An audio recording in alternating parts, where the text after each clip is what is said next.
소명, 곧 하나님의 부르심이죠. 이 소명에 대한 탁월한 책들이 시중에 많이 있습니다. 그 탁월한 책 가운데 하나가 오스 기니스가 쓴 소명이라는 책입니다. 오스 기니스는 기독교 변증가이면서 작가로 활동하는 분인데요. 오스 기니스가 쓴 소명이라는 책에 보면 소명을 이렇게 정의를 하고 있습니다. 소명이란 하나님이 우리를 너무나 결정적으로 부르셨기에 그분의 소한 그리고 은혜에 응답하여 우리의 모든 존재 그리고 모든 행위, 모든 소유가 헌신적이고 역동적으로 그분을 섬기는데 투자된다는 것, 이게 바로 소명이다 설명했습니다. 다시 한번 설명드리면요, 소명이 뭐냐? 소명은 하나님께서 우리를 결정적으로 불러주셨대요. 그리고 그분이 우리를 부르신 그 소한과 은혜에 우리가 응답하는 것인데, 우리의 모든 존재와 우리의 행동 그리고 소유를 가지고 헌신적으로 역동적으로 바로 그 우리를 부르신 그 주님께 투자하는 것, 그게 바로 소명이다, 이렇게 정의를 했습니다. 본문에도 보면 이런 하나님의 결정적인 부르심을 맞이한 사람들이 있습니다. 성경은 그들을 제자라고 하죠. 바로 그들은 하나님께 자신의 모든 존재와 행위와 그리고 그들의 모든 헌신을 하나님께 드리고 있습니다. 오늘 본문의 내용에 보면 우리 나다나엘을 만나는 예수님의 모습을 담고 있는데요, 다른 제자들에 비해서 성경은 나다나엘과 만나는 장면을 아주 상세하게 기록합니다. 자세하게 기록하죠. 그 이유는 예수님께서 어떤 분이신지 나다나엘과 만남을 통해서 알려주시기 위함입니다. 그 첫 번째는 우리의 경직을 풀어주시는 예수님이십니다. 45절 46절 빌립이 나다나엘을 찾아 이르되 모세가 율법에 기록하였고 여러 선지자가 기록한 그 일을 우리가 만났으니 요셉의 아들 나사렛 예수니라. 나다나엘이 이르되 나사렛에서 무슨 선한 것이 날 수 있느냐? 빌립이 이르되 와서 보라 하니라. 빌립이 먼저 예수님을 만났죠. 그리고 예수님이 메시아임을 확신했습니다. 그리고 그는 같은 동네, 이 벳세다라는 마을은 어부의 마을, 그런 뜻을 가진 동네입니다. 이 벳세다 마을에 같이 지냈던 나다나엘이 가서 자신이 만난 메시아 예수님을 전하죠. 그런데 이 나다나엘이 예수님에 대한 이야기를 듣는데 이 반응이 좋지가 않습니다. 오늘 본문에 보면 나사렛에서 무슨 선한 게 나오냐, 이렇게 반응하거든요. 근데 요한복음 전체로 보면 또 다른 본문에 쓰인 나다나엘의 모습을 보면 나다나엘은 그렇게 가벼운 사람이 아닙니다. 그리고 하나님을 정말 진심으로 사랑하는 사람이에요. 그런데 이 빌립이 전하는 메시지에는 시큰둥할 뿐만이 아니라 아주 시니컬한 거죠. 그렇게 반응을 하고 있어요. 유진 피터슨 목사님이 쓴 메시지 성경에서 이 본문을 이렇게 번역했습니다. 나다나엘이 말했다. 나사렛이라고요? 설마 농담이겠죠. 농담처럼 말했다는 거. 아니, 어떻게 나사렛에서 메시아가 나올 수 있어? 이렇게 반응했다는 거예요. 그 이유는 구약에 예언된 말씀 때문에 그렇습니다. 미가서 말씀인데요, 미가서 5장 2절 베들레헴 에브라다야, 너는 유다 족속 중에 작을지라도 이스라엘을 다스릴 자가 내게서 내게로 나올 것이라. 그는 근본은 상고에 영원에 있느니라. 성경이 뭐라고 예언하고 있습니까? 이스라엘을 다스릴 자, 곧 메시아, 유다의 자손으로, 다윗의 자손으로 오실 메시아가 어디서 태어난다고요? 베들레헴. 지금이야 태어난 곳 다르고 우리가 산 곳 다르지만 당시 시대는 태어난 곳에서 평생을 살다가 죽는 것이 일반적입니다. 그러니까 베들레헴 사람으로 불려져야지 맞는 거죠. 메시아가 온다 하면 그분은 베들레헴이 고향인 분이고 그분은 베들레헴 사람이어야 돼요. 그것이 나다나엘이 가지고 있었던 상식이었고 그가 알고 있는 성경의 지식이었어요. 그런데 나사렛? 어떻게 나사렛일 수가 있어? 이런 마음이 드는 거죠. 누가복음 2장 말씀입니다. 누가복음 2장 4절 5절 요셉도 다윗의 집 족속이므로 갈릴리 나사렛 동네에서 유대를 향하여 베들레헴이라 하는 다윗의 동네로 그 약혼한 마리아와 함께 호적하러 올라가니 마리아가 이미 잉태하였더라.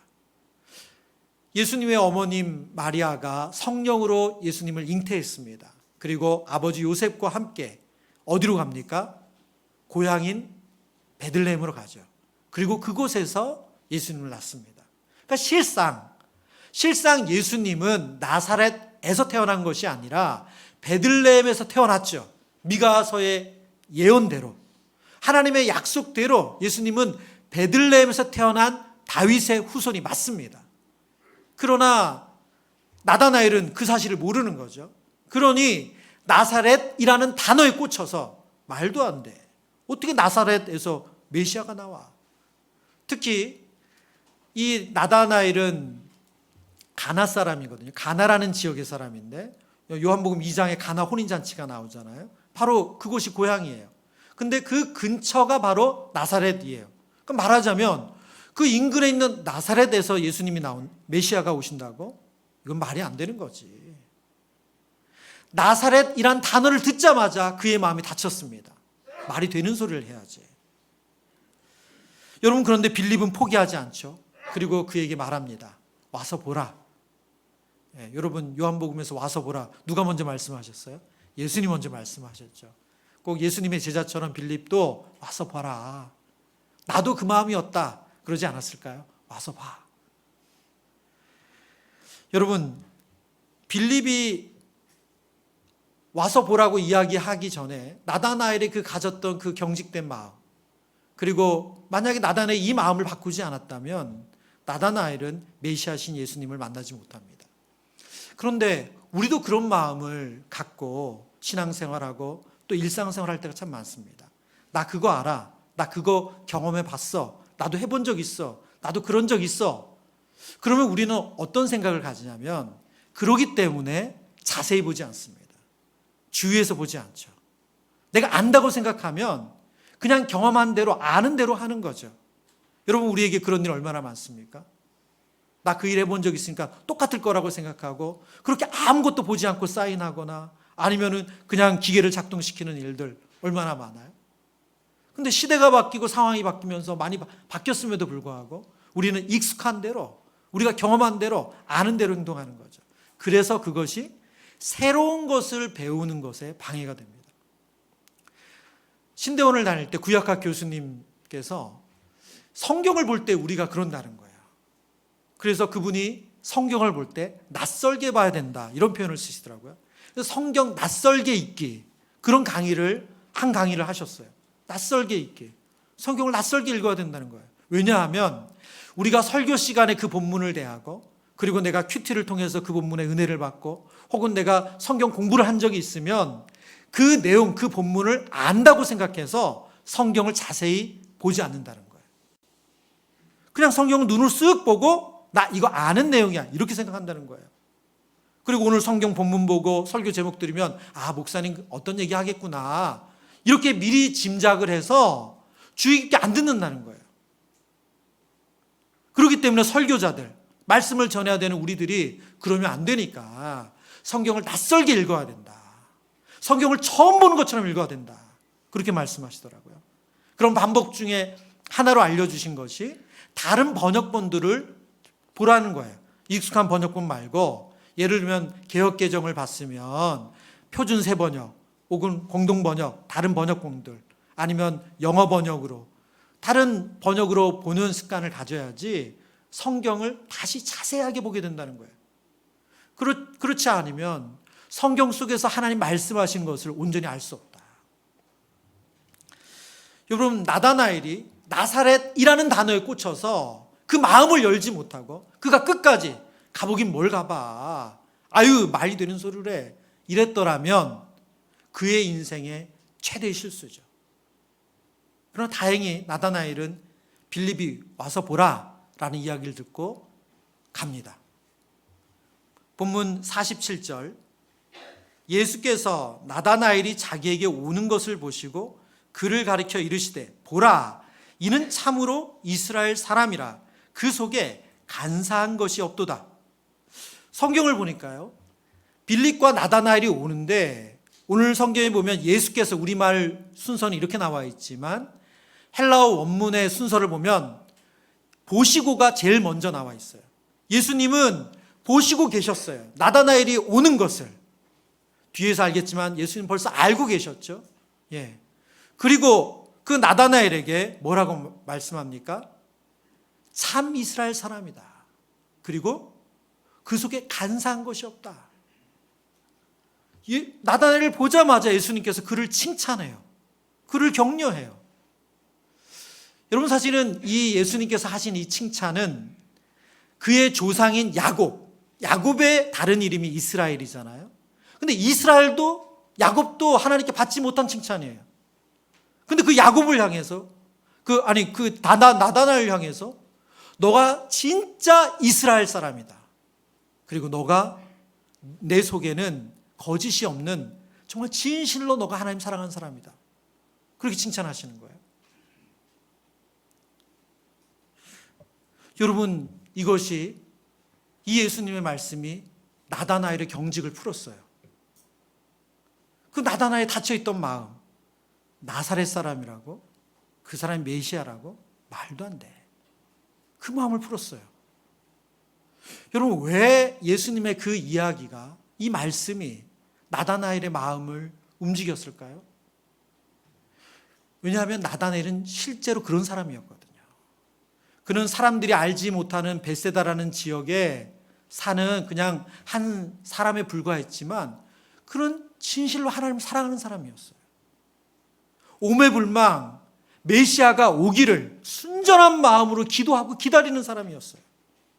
그는 누가 보든 보지 않든 하나님의 약속 말씀을 붙잡고 그대로 살아가는 사람이었어요. 그런 그를 향해서 예수님께서 너를 보니 너는 참 이스라엘 사람이다. 그리고 너 진짜 속에 거짓이 없다. 여러분, 우리가 완전하진 않죠. 우리가 참 부족한 게 참 많은 인생입니다. 그러나 우리가 인정받고 싶은 대상은 있습니다. 여기에 부모님들, 자녀를 키우는 부모님이라면 누구에겐 몰라도 자녀들에게 아빠 수고했어요. 엄마 수고했어요. 엄마 잘 사셨어요. 아버지 정말 애쓰셨어요. 그 인정받고 싶은 마음이 있잖아요. 그리고 만약 학생들을 가르치는 선생님, 또 주일학교 교사시라면 여러분 그런 마음 있지 않습니까? 우리 아이들에게 선생님 정말 너무 감사해요. 저 잘 가르쳐줘서 감사해요.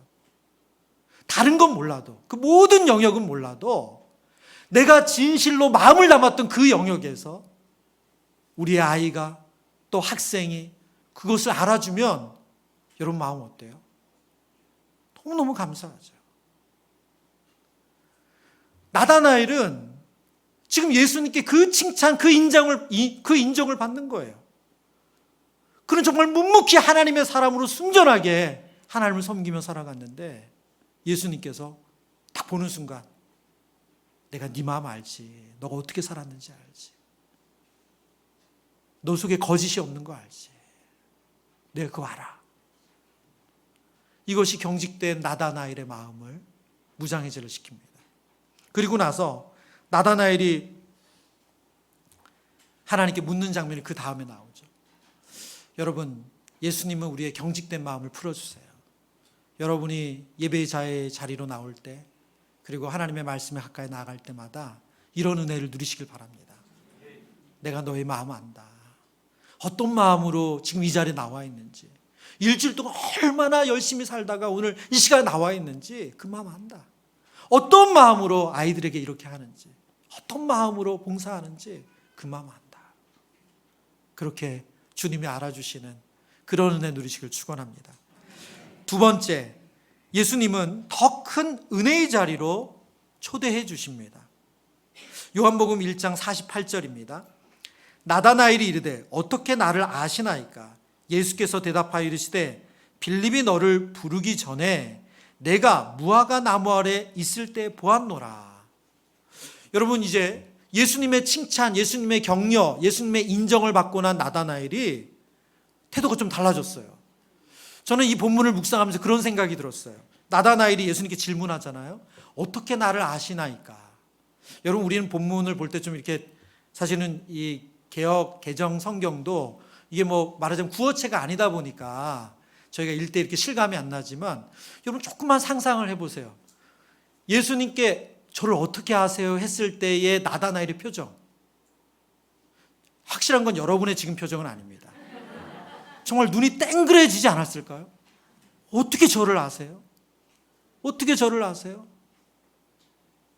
그런데 예수님께서 그 다음에 뭐라고 말씀하세요? 빌립이 너를 부르기 전에 내가 무화과 나무 아래에 있는 것을 보았다. 여러분, 나다나엘이 이 예수님의 말씀을 듣고 더 놀랐어요. 요즘 사람들이 가장 많이 놀랐을 때를 뭐라 그러는지 아세요? 입틀막. 입을 틀어 막는데요. 입틀막. 지금 나다나엘이 입틀막 하는 거예요. 제가 무화과 나무에 앉아있다는 걸 어떻게 아세요? 빌립이 부르기도 전인데.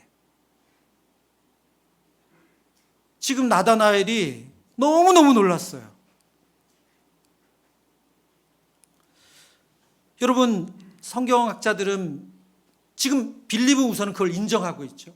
본인이 무화과 나무 아래에서 있었던 것을 인정하고 있어요. 그렇기 때문에 너무 놀란 거죠. 예수님이 이분이 진실로 모든 것을 아시는 하나님의 아들이시구나. 그것을 이 순간 그가 깨달은 거예요.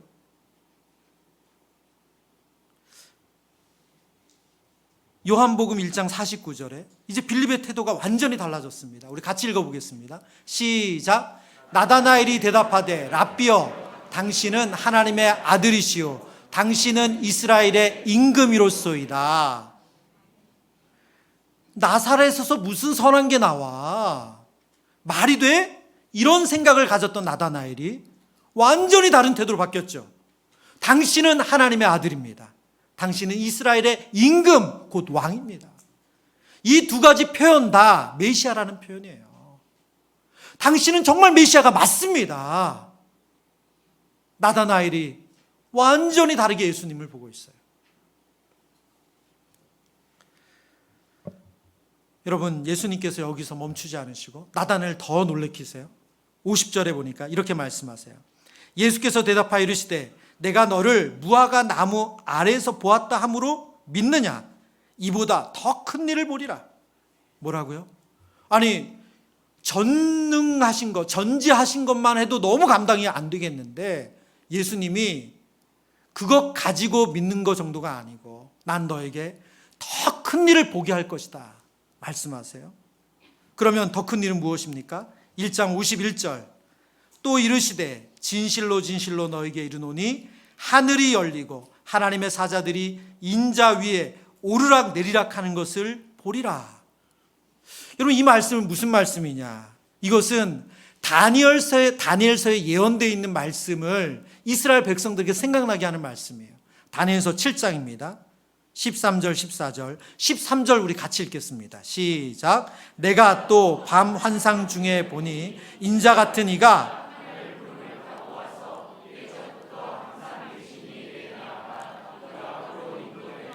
14절은 제가 읽습니다. 그에게 권세와 영광과 나라를 주고 모든 백성과 나라들과 다른 언어를 말하는 모든 자들이 그를 섬기게 하였으니 그의 권세는 소멸되지 아니하는 영원한 권세요 그의 나라는 멸망하지 아니할 것이니라. 아멘.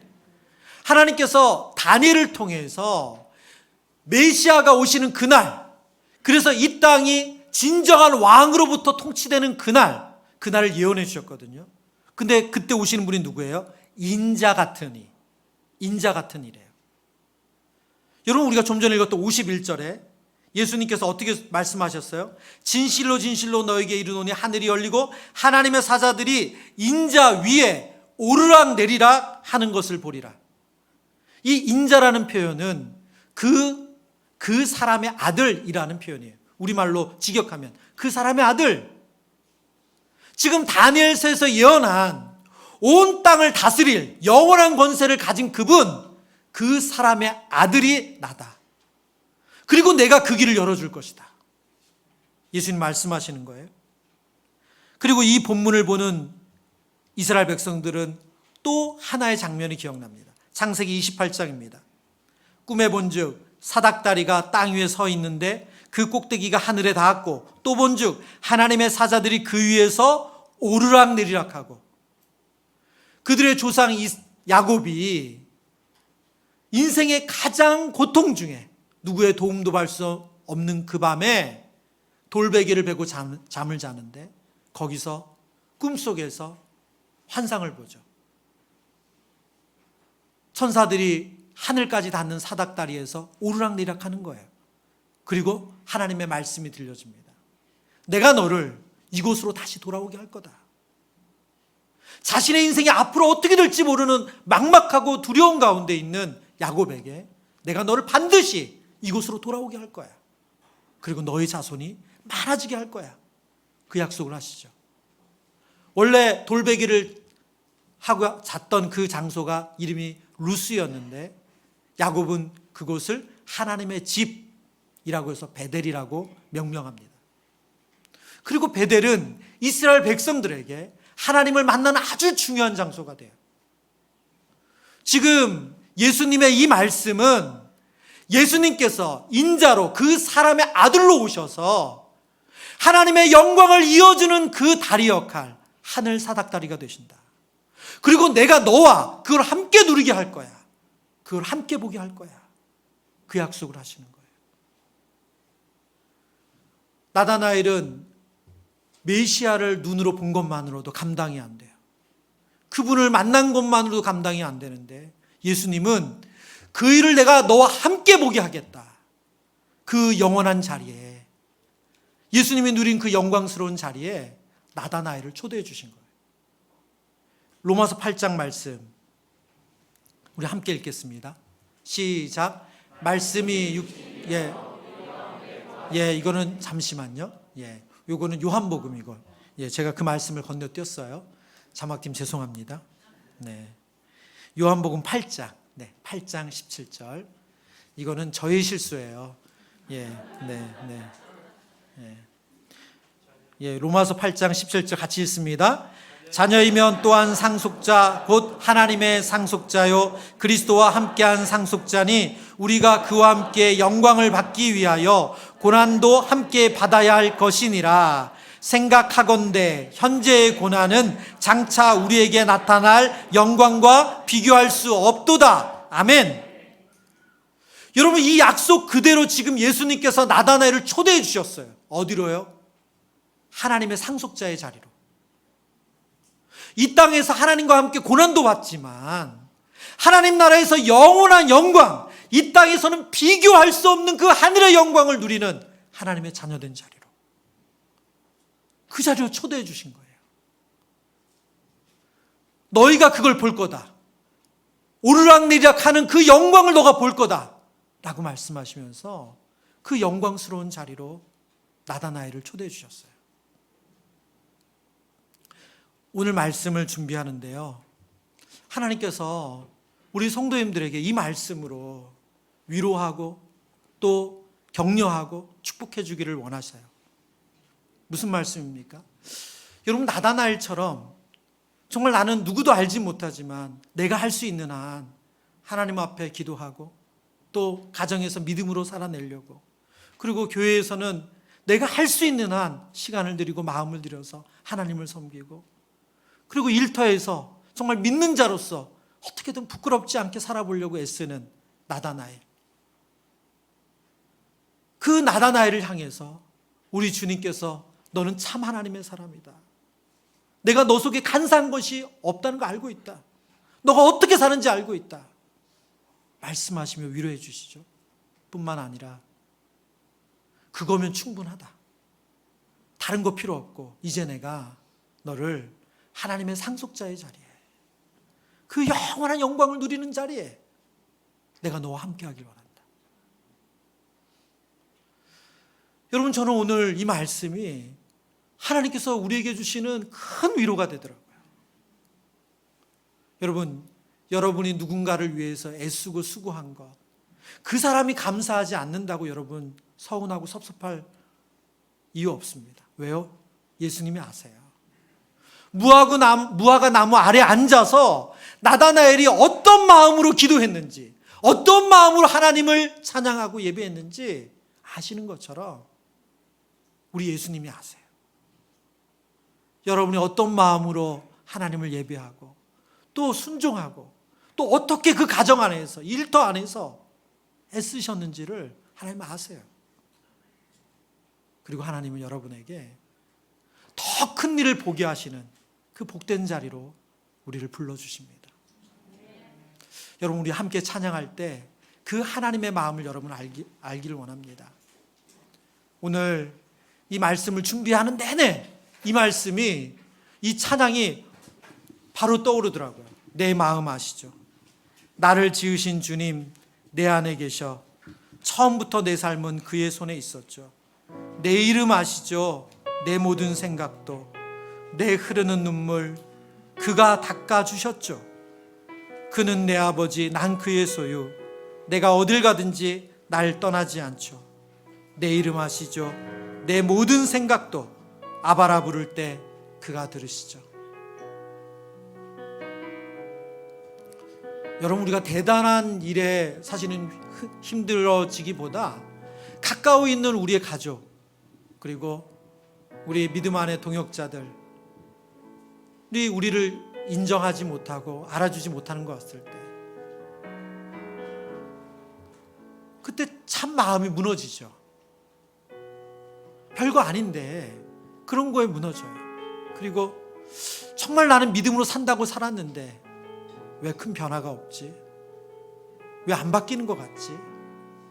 우리 그런 마음이 찾아올 때 우리의 마음이 낙심됩니다. 근데 오늘 나다나엘을 축복하시는 주님, 너는 진짜 이스라엘 사람이다. 너는 참 하나님 사람이다. 내 속에 거짓이 없는 거 내가 안다. 너가 어떤 마음으로 교회를 사랑했는지, 너가 어떤 마음으로 기도했는지, 너가 어떤 마음으로 그렇게 사랑해 줬는지 안다. 하나님께 찬양 올려드립니다. 나를 지으신 주님,